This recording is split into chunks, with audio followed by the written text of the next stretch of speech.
volatile. We have to reverse course.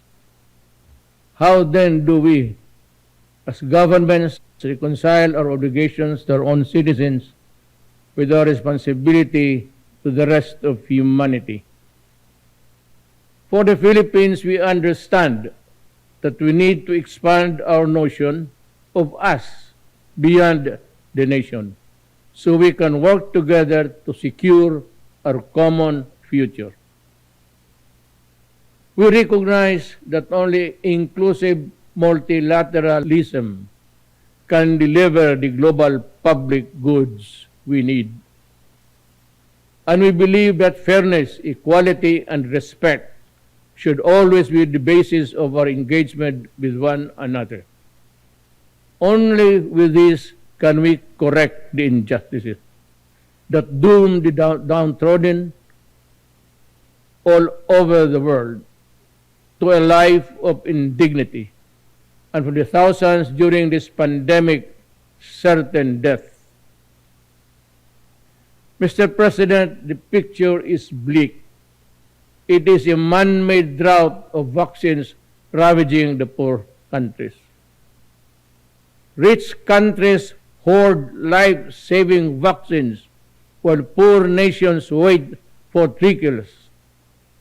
They now talk of booster shots while developing countries consider half doses just to get by.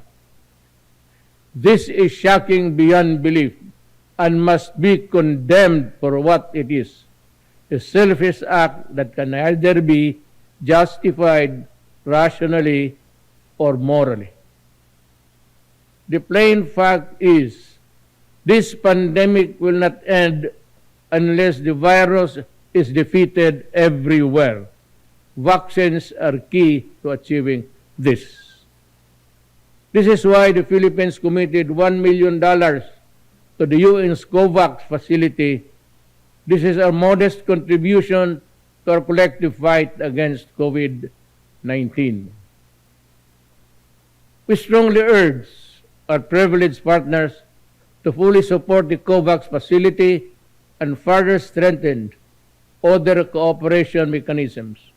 We need this to save more lives, break the cycle of variants, and help ensure global economic recovery. Just as COVID-19 has had an uneven impact on the peoples, climate change has also exposed the varying vulnerabilities of countries around the globe. The risks and burden of a warming climate are simply not the same for everyone. The greatest injustice here is that those who suffer the most are those the least responsible for this existential crisis. But here we are now at a critical tipping point where failure to act leads to cataclysmic consequences for the whole of humankind.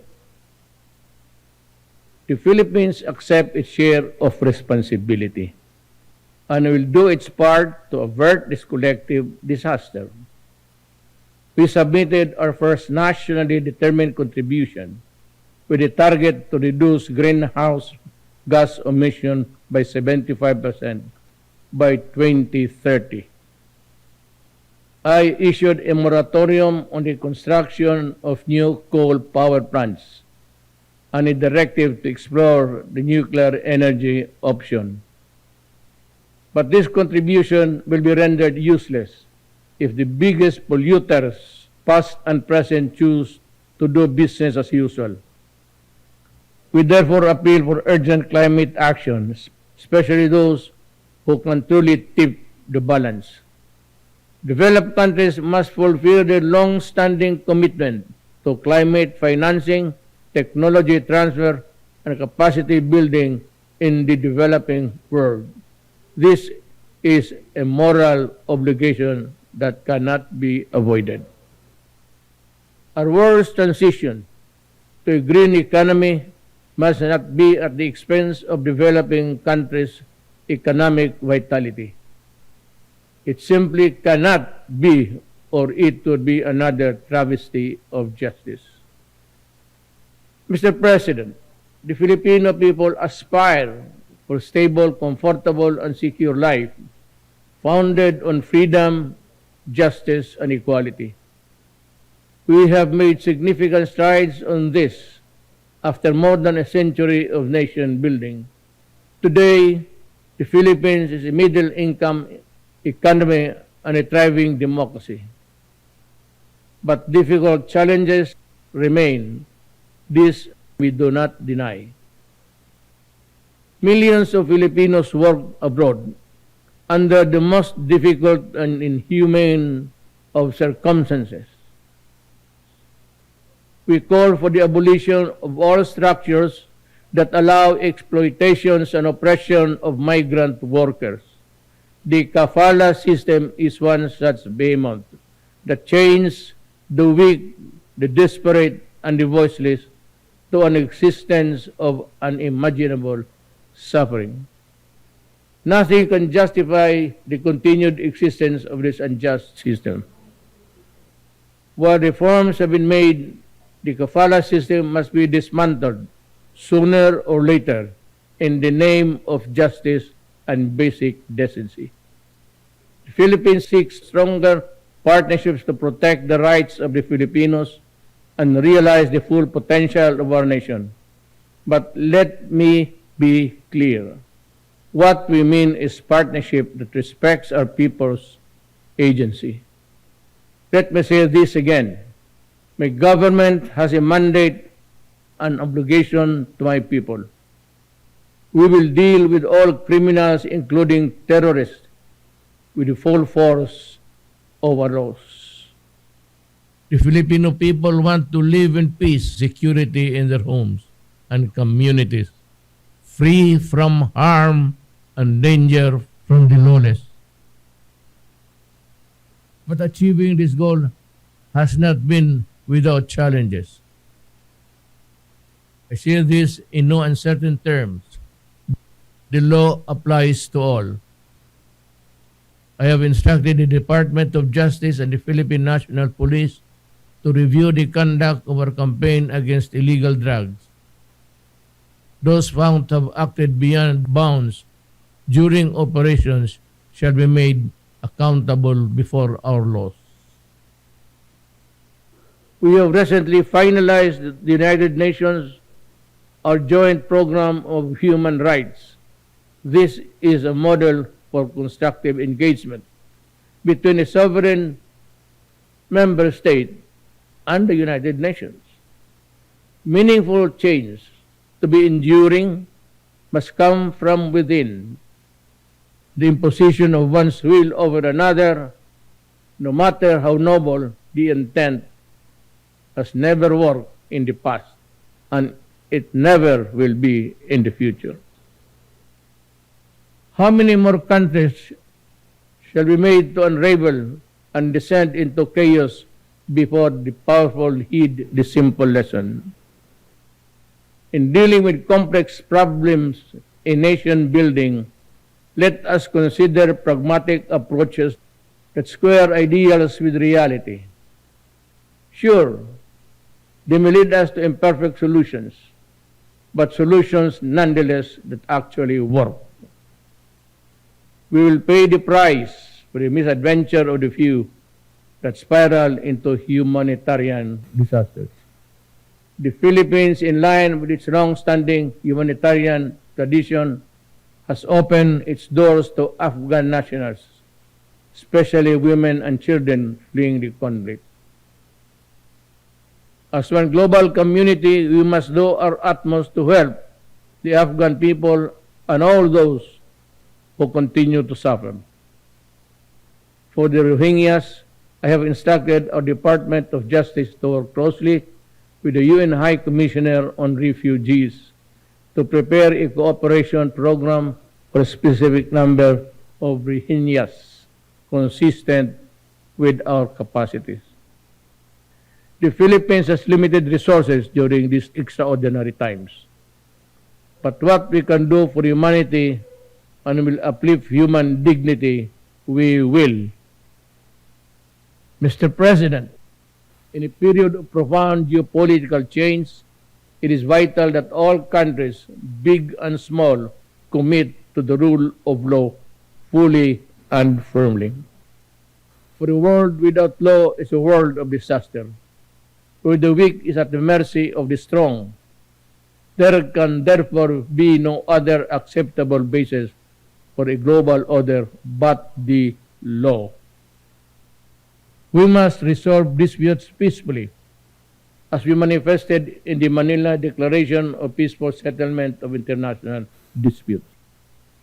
The Philippines is one with the ASEAN and other stakeholders in ensuring that the South China Sea remains a sea of peace, security, and prosperity. The 1982 UNCLOS and the 2016 Arbitral Award of the South China Sea provide a clear path towards a just, fair, and win-win solution for all. The award must be seen for what it is, a benefit across the board to all who subscribe to the majesty of the law. No amount of willful disregard by any country, however big and powerful, can diminish the arbitral award's importance. Mr. President, we face multiple crises that demand effective global governance. Yet our institutions, including the United Nations, have proven to be inadequate. The UN is a product of an era long past. It no longer reflects the political and economic realities of the world. Democracy and transparency are concepts that reverberate in the halls of the UN. But ironically, the Security Council, the pinnacle of UN structure, violates every tenet of these values. It is neither democratic nor transparent in its presentation and processes. Many member states have spoken firmly, and we agree this simply is not right. If the UN is to lead the world out of the many crises we face, things need to change. The UN must empower itself by reforming itself. Therein lies the hope of humanity. Thank you. Ang Pangulong Rodrigo Duterte sa kanyang talumpati sa ginanap na 76th session ng United Nations General Assembly. Ipinag-utos ni Pangulong Rodrigo Duterte sa Armed Forces of the Philippines at Philippine National Police na magtalaga ng mga medical corps dahil sa maraming mga health workers na dinadapuan ng COVID-19. Sa kanyang ikalawang Talk to the Nation ngayong linggo, sinabi ni Pangulong Duterte na dumami na naman ang bilang ng mga health workers ang nagkakasakit at napupuno na ang mga paggamutan, kaya nararapat na maghanda ang PNP at AFP ng kanilang medical corps. Nagtalaga na rin si Department of National Defense Secretary Delfin Lorenzana na mga nurses sa St. Luke's Medical Center. Dagdag pa ng kalihim na mayroong mga ibang nurses na darating na kanilang ipapahiram. Maglalabas ang Interagency Task Force o IETF for the Management of Emerging Infectious Diseases ng updated na guidelines ukol sa desisyon ng pamahalaan na huwag nang gawing mandatory ang pagsusuot ng face shield kung sila ay nasa open areas. Sa Talk to the People ng Pangulo, sinabi ng Pangulong Duterte na maaari nang hindi magsuot ng face shield sa labas ng tahanan ng mga gusali ang mga mamamayan at lilimitahan na lamang ang paggamit sa tinatawag na 3Cs o close, crowded at mga lugar na nagkaroon ng close contact o siksikan. Kabilang dito ang mga indoor establishments, transportation services, mass gatherings at iba pang aktibidad kung saan nagkakaroon ng close contact o nagkakadikit-dikit ang mga tao. Ipiniliwanag ni Pangulong Duterte na ipinag-utos niya noon ang muling pagsusuot ng face shield dahil nakakatulong din ito kahit paano upang hindi mahawa ng COVID-19. Muli ring ipinaalala ni Pangulong Duterte sa mga mamamayan na magpabakuna bukod pa sa pagsunod sa ibang health protocols para makaiwas sa COVID-19. Ayon naman kay DILG Undersecretary Ipimako Densing III, maglalatag sila ng mas malinaw na kahulugan lalo na sa pagtukoy ng crowded o matataong lugar at aktibidad para maiwasan ang kalituhan ng publiko. Anya kabilang sa mga tutukoying crowded na lugar ay ang palengke, terminal at pampublikong transportasyon. Pakinggan natin ang Pangulong Rodrigo Duterte sa meeting on COVID-19 concerns and talk to the people on COVID-19 na ginawa nitong nakaraang Miyerkules ng gabi. Let's begin with the use of the face shield, yung nakatakip sa muka. I was informed of the recommendation from the Technical Advisory Group and medical experts that the use of face shield on top of face mask may be limited to high-risk activities under the 3 C's: close, crowded, pati close contact.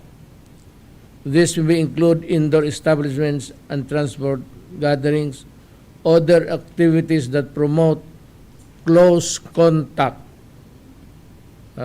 as applicable. Ngayon,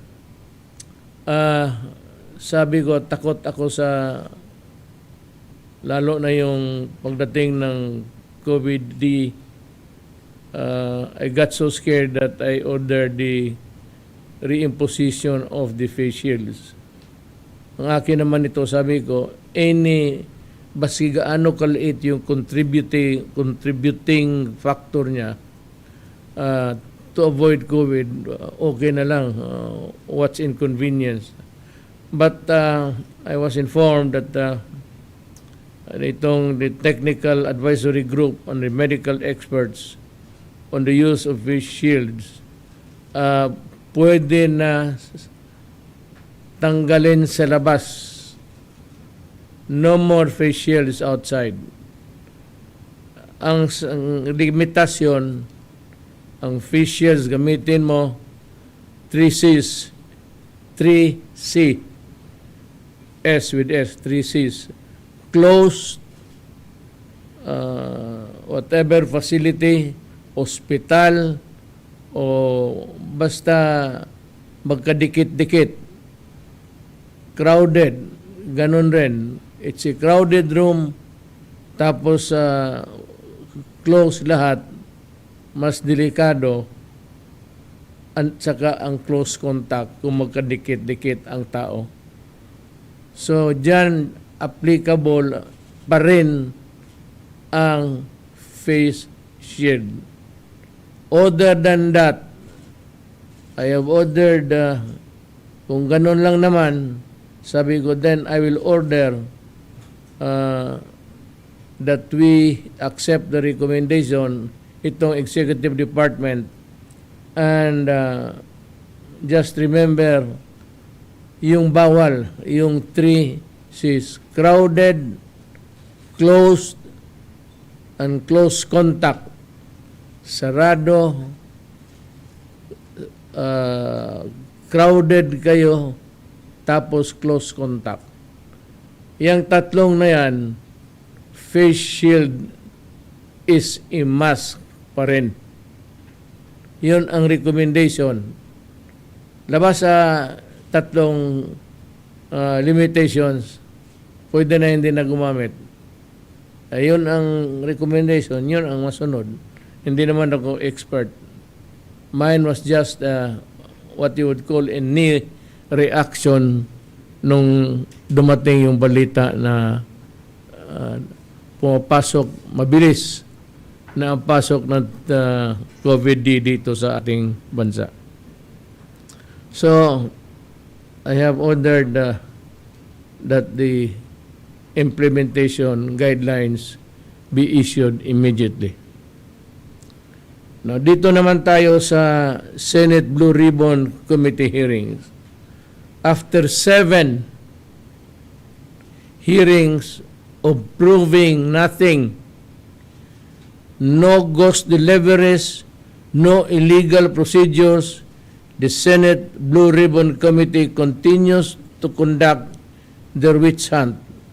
But now only a few senators attended and even fewer were participating in the proceedings.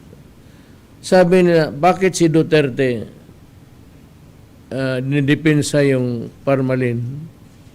I am not defending, sabi ko, you can crumple for all I care.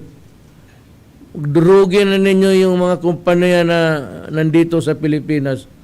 Wala akong pakialam sa kanila. That is their own risk if they commit illegal things. Pero para sa amin dito sa gobyerno, tapos na, nag-order, na-deliver, according to specifications, din nagbayad tayo.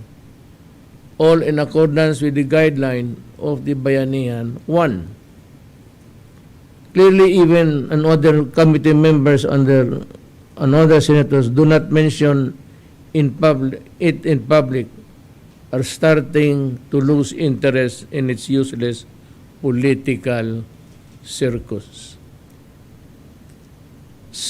Some of the committee members are trying hard, but again in vain, to find fault in the procurement process to the public of asking for requirements other than that, or the other that were required, in addition to what was required in the bidding process. May I again, for the nth time, pang ilan na hindi ko alam, remind the members of the committee that I specifically told DOH that I do not want a long and tedious bidding process because we needed the supplies immediately. I remember I said, and this will be again the nth time, that I will remind the public about that cabinet meeting about nung dumating yung COVID. No, yung mismong may mga sakit na dito, dumating na in the sense that there will already persons who got sick, and some of the hospitals were overflowing with patients that cannot be accommodated. Doon ako natakot, and we were required by Congress then. They knew. Alam mo, Congress knew of its urgency. Alam nila kailangan ang mga supplies, mga medical PPEs and everything to protect the frontliners, mga doktor, mga nurses. Alam nila na gaano kailangan na pabilisan. Why? Look at Bayanihan 2. They practically waived the procedure set forth by the law on public bidding, yung mga procurement laws. Sabi nila, kumuha kayo sa madaling panahon. After that meeting, or after that meeting with I was shown to me by the cabinet, sinabi ko kay Secretary Duque, in front of everybody in the cabinet, sabi ko, buy them immediately. Ako pa ang nagsabi, I do not care about biddings. Forget about biddings. Try to follow the requirements of Bayanihan 1 and act as fast as you can. Sabi ko ulit ko, there is a law somewhere which would excuse you. I was addressing to Secretary Duque of just waiving what would be really an obstruction to the immediate delivery of the medical supplies. Alam mo, may yung procurement, ayan, tignan ninyo, regular public bidding procedure, lowest itong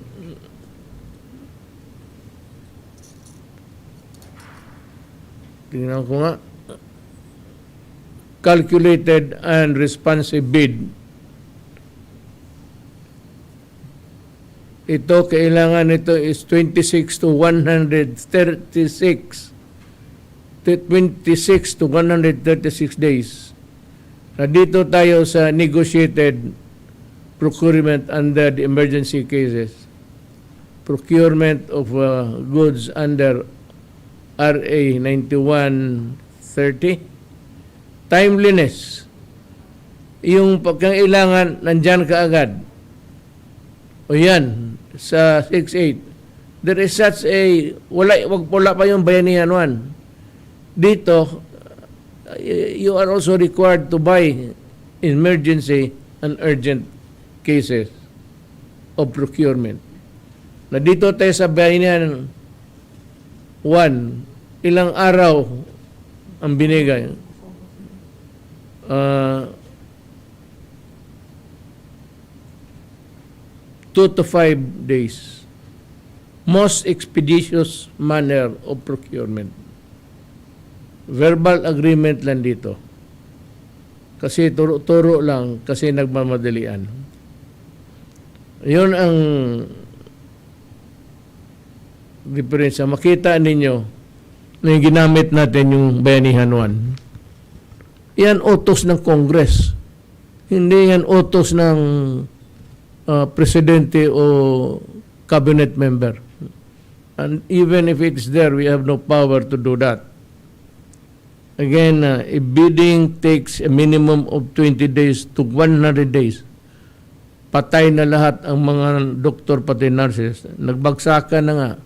I think the first wave was about 17 doctors and nurses died in the early days of the pandemic. Kaya yung panahon na yon, we were being pressured, government, including kayo, anong ginagawa ninyo, tinatanong ng tao. That prompted you to pass Bayanihan 1. And it was really an almost floodgate to whatever you want. So as long as you can have the goods on time. Mahirap ng itong iba, ayaw nila tanggalin yung makinig kasi puro paninira ang gusto. Nasabi nyo, bakit si Duterte na, why is he defending Parmalin? Sabi ko nga, kumuto na, ano yan, sa Tagalog, kumot, is crumpled. Durugin na ninyo sa kamay ninyo yung mga anong klaseng kontrata, wala akong pakialam. Not only Parmalin, but all others. Parte kayo nagbili. Saan ninyo binili yan? Anong ginamit ninyong procedure? Saan ninyo nakuha? Ngayon, magtanong kayo. Bakit ang China, pag-order mayroon ka agad? Ito ba'y pinag-usapan? Was there an agreement that there are already stocks to be delivered? Alam mo, kung ayaw ko kasi mag-lecture kasi magmukhang gago kayo. Ito, 120 to 100 days. Bidding na sabi ninyo, baka yun ang gusto talaga ng mga senador mangyari. What we followed was the emergency form of procurement stipulated under Bayanihan 1, passed by no less than some of the people questioning it today, which exempted us from these procedures so that we can buy the supplies. Akala ko ba yun ang gusto ninyo?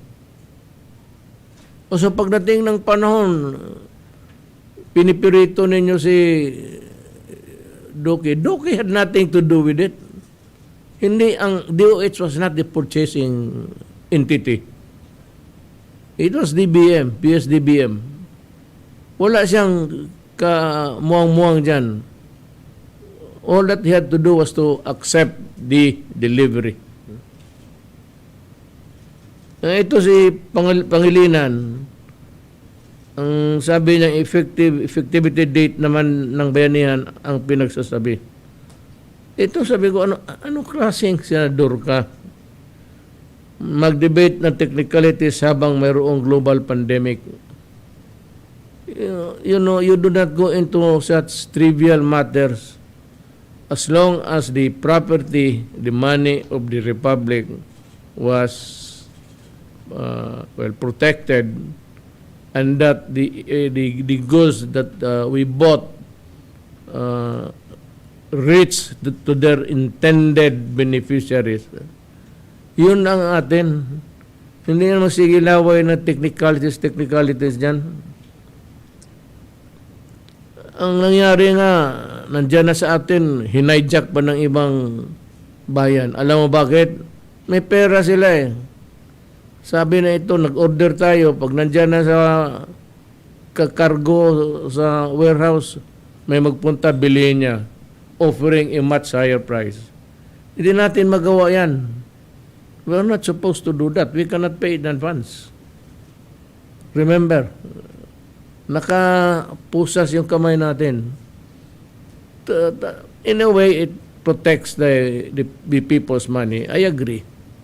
But at the same time, in times of emergency, talagang, were it not for the Bayanihan 1, wala tayong kayo rin alam ninyo. So, sa ating mga health workers, mga frontliners at mga kababayan, tignan ninyo itong si Pangilinan. Habang nasa krisis tayo, nagmamadali dahil marami ang namamatay na ng mga Pilipino at nagkaroon na ng gana magtanong ng effectivity ng Bayanihan 1. Bakit mo ako tanungin? Bakit mo kami tanungin? Bakit hindi mo tanungin ang sarili mo, kayo ang gumawa ng batas? Ano ka What's eating you, guy? What's the beef? Kayo ang gumawa, then you should know how to interpret it. Baka nagkamali kami. Alam mo ganito yan. Ito, Senator Pangilinan, basahin ko ha. Gawa ninyo ito. This is explicitly provided by Section 9 of Bayanihan 1. Section 9, effectivity. This act shall take effect immediately upon its publication in the newspaper of general circulation or in the official gazette, and shall be in full force and effect only for 3 months, unless extended by Congress, provided that the powers granted under this act may be withdrawn sooner or by means of a concurrent resolution of Congress or ended by the presidential proclamation. Pero kahit hindi pa effective yan, bibilihin na natin para ang supply nandyan at hindi tayo maunahan at medyo where we can reduce the death of the persons who were vulnerable, yung delikado yung trabaho. Biro mo na, 17 doctors and nurses namatay at may bituka ka pa magtanong-tanong. Kung hindi mo talaga gusto, di basahin mo uli. Do not question us about the effectivity of the law. You tell us what is your interpretation. How do you arrive at the correct interpretation of the effectivity of the law? Do not ask us. Tanungin mo sarili mo, basahin mo yung ginawa ninyo. Ang klase. Ikaw, Pangilinan, kung wala ka ng iba, magsasali ka pa para marinig ka lang. Marami kayong dapat wala dyan. Ay, Pangilinan, you should not be there. You have not contributed any meaningful legislation sa ating bayan. Puro agriculture kayo, kinakain mo ng steak.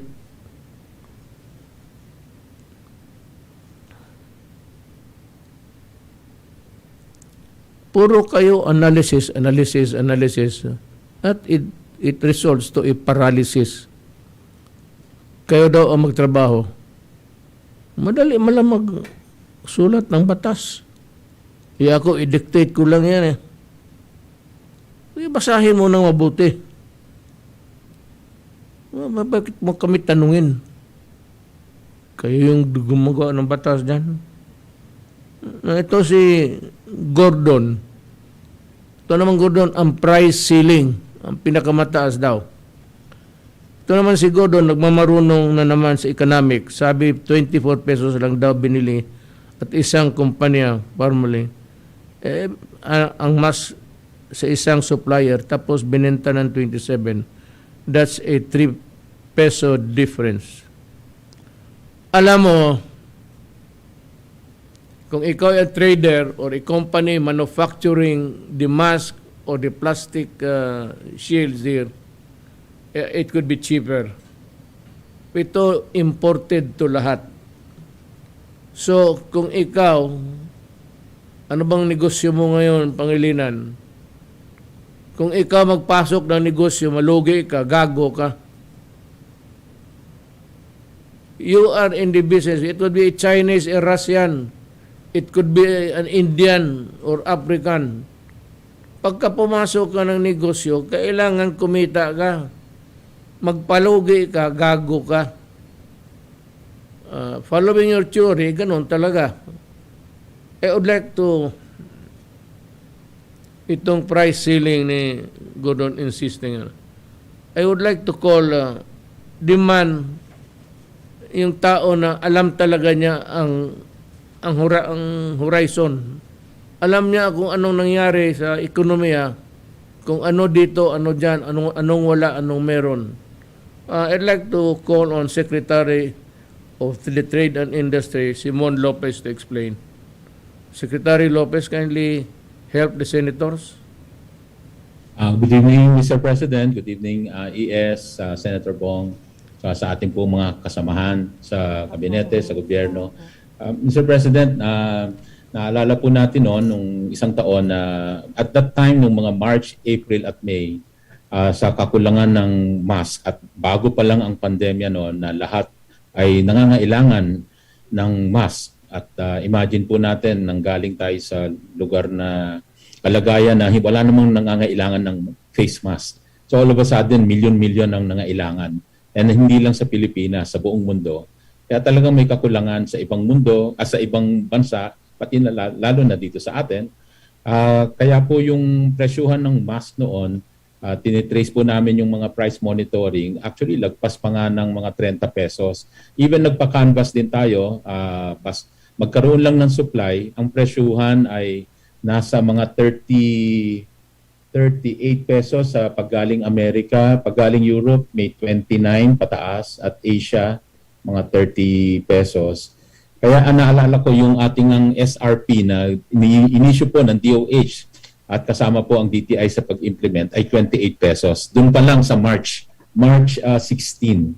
So yun po ang ating SRP nung time na yun. Dahil nga ang question po noon at ang demand of the day anong panahon na yon ay magkaroon ng mask, face mask. Ang mga doktor, health workers, pati yung mga kababayan natin na inuumpisahan na nating i-require yung pagsusuot ng face mask.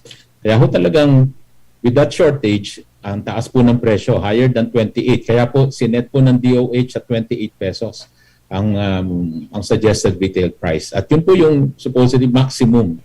At dahil sa kakulangan.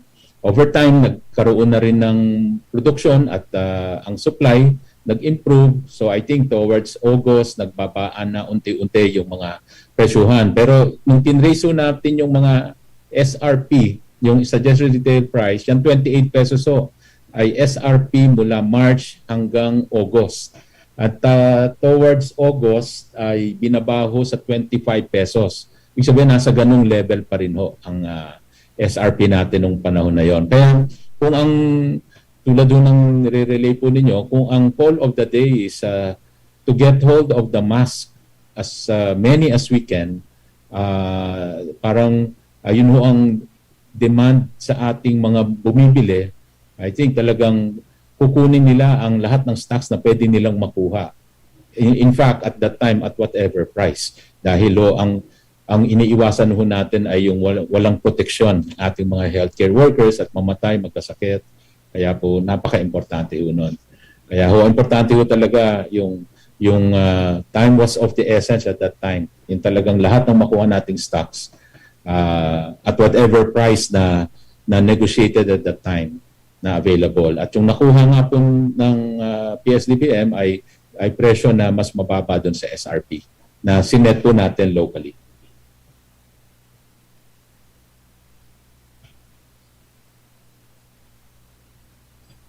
Thank you, Mr. President. Thank you, Secretary Lopez. Nitong gusto kasi nila, analysis hanggang mag-paralysis. And while they are really analyzing, gusto nila, nagkakamatayan na yung mga health workers. Mga Pilipino naghihirap para sa kapwa Pilipino. Paulit-ulit din nyo kami na ayaw ninyong makinig. Walang supply noong mga panahon na yun except from China. Hindi ko na kailangan sabihin sa inyo, nandito kayo sa Pilipinas eh.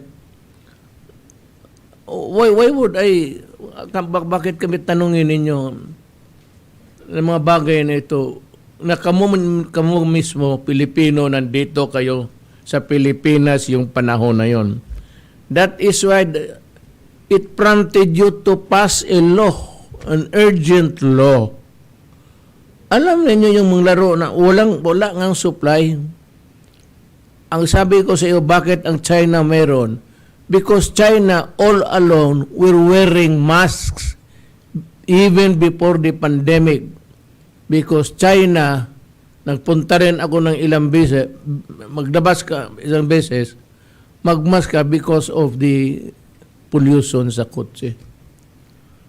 Kaya yung mga tao doon sanay, kaya may pundo sila.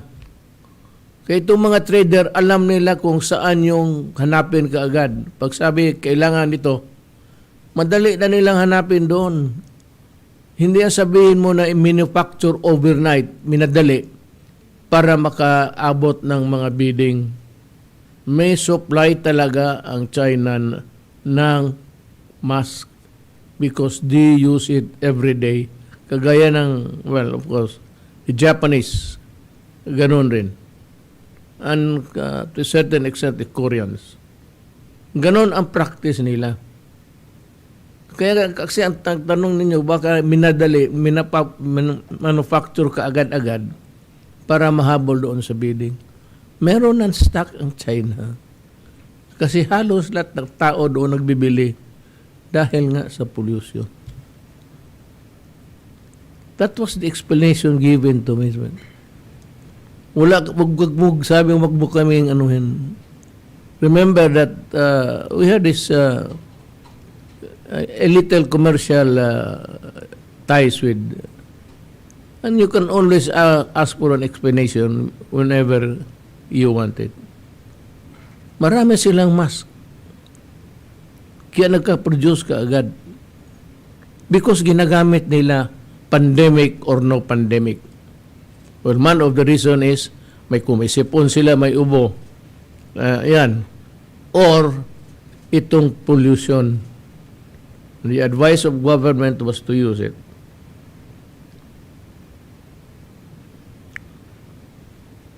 Itong si Gordon, I want to read something about the Red Cross. Alam mo, isang principle, one guiding principle ng Red Cross is neutrality is one of the fundamental Red Cross and Red Crescent principles and is defined as follows. Neutrality. In order to continue to enjoy the confidence of all, the movement may not take sides in hostilities or engage at any time in controversies of a political, racial, religious, or ideological nature. Masabi mo ba ito sa sarili mo? Can you really, Gordon, can you really face the mirror? Pakitingin ng ngayon na. Pumunta ko na sa labas ka, you go to the washroom. Do you fit into this stringent objectives of the Red Cross? Kaya yang ikaw, you sign the contract. If there is money given by the government to the Red Cross, any assistance, you sign it as the chairman at ikaw rin ang mag-imbestiga. Yan ang problema sa iyo. Double agent ka. You are not supposed, to me under the law, you must give either Red Cross, kung gusto mo maging senador pa, o senador ka, hindi ka Red Cross. Pero para sa akin, you find the two positions very lucrative. Tinan mo ginawa mo. Ewan ko kung totoo to ha. I said, I may be wrong. Kinakalkal ko pa. May PDAF ka. Saan mo binigay? Senator ka? Binigay mo doon sa sarili mo sa Red Cross. Do not say that Red Cross and ikaw ay separate identity. That's bullshit. Alam natin ng abogado yan. You are a dual personality which is, banned or prohibited by law. Dapat noon pa dinimanda ka na. Wala lang nakas ng loob kasi when you begin to talk, wag na kasi maingay yan. And wala pang naglakas ng loob to question you. Ngayon na lang. Kasi dahil nga rin sa kalukuhan mo, nakita mo na silip namin. Bawal yan actually. Bawal. Even government lawyers, cabinet members cannot be an officer of a corporation or a company or even an owner of a business entity that deals with government. Bawal talaga yan. Bitawan mo na yan kasi I will insist that you give up one because you cannot be both. Noong sa hindi ka pa sa Congress, nang ka doon sa whatever chairman ka o ikaw yung top honcho sa COA, may doon, may anomalya. It is important to know for people the difference between COA observation and COA disallowance. Yung nasa Subic Bay Authority ka, may mga transactions doon na disallowed. Hindi COA observation to. Yung COA observation, yan mga audit, yung mga they point out to you the deficiencies, inadequacies and all. But itong disallowance is sort of a final imprimatur of the COA and means the closure of the audit kasi kung sabi ng COA disallowed yung pera na kuha mo, ibabalik mo noon pa sa Subic ka pa. Ang disallowance na katulad ng 140 million disallowance is SBMA na panahon mo, which includes 86 plus million ang iyo doong nakuha sa 140 million na iyong nakuha personally at may judgment na yun at kailangan ibalik mo sa gobyerno ang pera. May disallowance. Ibig sabihin yung sinabi mo na ito, ginastos ko ganon, hindi naniwala ang kuwa. Sinabi ng kuwa, kinuha mo yung pera mo personally. So, isauli mo. Noong nasa Subic ka pa. Senador ka na lang for the longest time. Hanggang ngayon, hindi mo na sauli yung pera.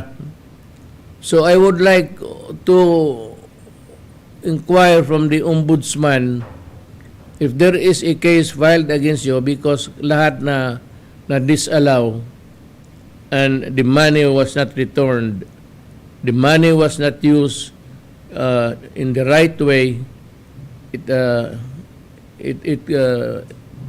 reduces into something like a personal liability mo. So bakit hindi mo pa nabayaran ito? Question ka ng question dito sa Red Cross. Hindi ako nagalit na parmalin, luglugin mo ng liignan. Ang ayaw ko yung pabalik-balik yung taga-gobyerno. How many times already that you have called them and it's just the same. It's a merry-go-round questioning. Is it fair? It is not. It is good. It is not. Was there something wrong? Sabi ng COA, no less than COA chairman said that there's no corruption and there is no damage to the government in terms of monetary disbursements. So, kindly settle or not, I will personally see to it that a case will be filed against you. Hindi yung lahat na demanda na disallow, ito kayong lahat mga Pilipino sa gobyerno, lahat kayo na nanghawak na pera at one time or another in your career and wrongfully or rightfully you were placed in the status of a person whose disbursement was disallowed. Then you better take note of pagka dinimanda kayo, sabihin ninyo, I will only, you go to court and say, I will only go to trial if Gordon is also included in today's calendar for a criminal. That's, alam mo, ang labas itong, nawala itong 86 million mo. Alam mo kung anong labas niyan? It's malversation. The crime is malversation. Ibig sabihin, ginastos mo, binulsa mo yung pera. Kaya ako, kung ako ang mademanda dyan, sabi ko, bakit ako? Sabihin ko sa korte, bakit ako unahin? Unahin mo yung kay Gordon, noon pa yan. The people have the right to know kung ano klaseng pagkatao ka. Sabi mo ayaw mo nang tumakbo, mas lalo na. Maybe you wanted a soft landing sa mga sabi mo kaming mga chief politicians from the province, kami yung maghabol kasi yung mga expensive na mga senador walang ginawa, takot naman sa iyo. At tinatakot ako ni, bakit kita takot? Totoo ba hinamon ako ng suntukan? Sus Maria Josep. Hindi ka nga siguro makiikot ng one round. You're getting to be preposterous. Sabihin mo, cheap. Well, ako naman na nasabi ko, you are a person who milk government and the Red Cross both Because you sign for the Red Cross, you sign for government. Ano klase ka? Even if it is just whatever appropriation. If you are there in the Senate, then you are also part of the game of appropriating the money. Ang Pangulong Rodrigo Duterte sa meeting on COVID-19 concerns and talk to the people noong nakaraang Miyerkules ng gabi. Samantala, nilagdaan na ni Pangulong Rodrigo Duterte ang batas na layong patawad ng buwis ang Philippine Offshore Gaming Operations o POGO. Sa ilalim ng Republic Act 11590, magkakaroon ng 5% na gaming tax sa kinikita ng offshore gaming licenses habang 25% naman na withholding tax para sa mga foreigner na empleyado. Ang kabuang kita na makokolekta naman mula sa gaming tax ay gagamitin para sa implementasyon ng Universal Healthcare Law. Bukod dito, makikinabang din mula sa 20% na kikitain sa PUGO ang Health Facilities Enhancement Program at ang natitirang 20% ay mapupunta sa Sustainable Development Goals. Sumayin niyo ang Pangulo sa linggo ito at ang mga ginagawang hakbang ng pamahalaan sa pagtugon sa COVID-19 pandemic. Maraming salamat sa inyong pakikinig. Ako inyong nakasama, Roel Caralipio, hanggang sa muli. Ang Pangulo sa linggong ito, kalipunan na mahahalagang ulat sa mga ginampanan ng Pangulong Rodrigo Roa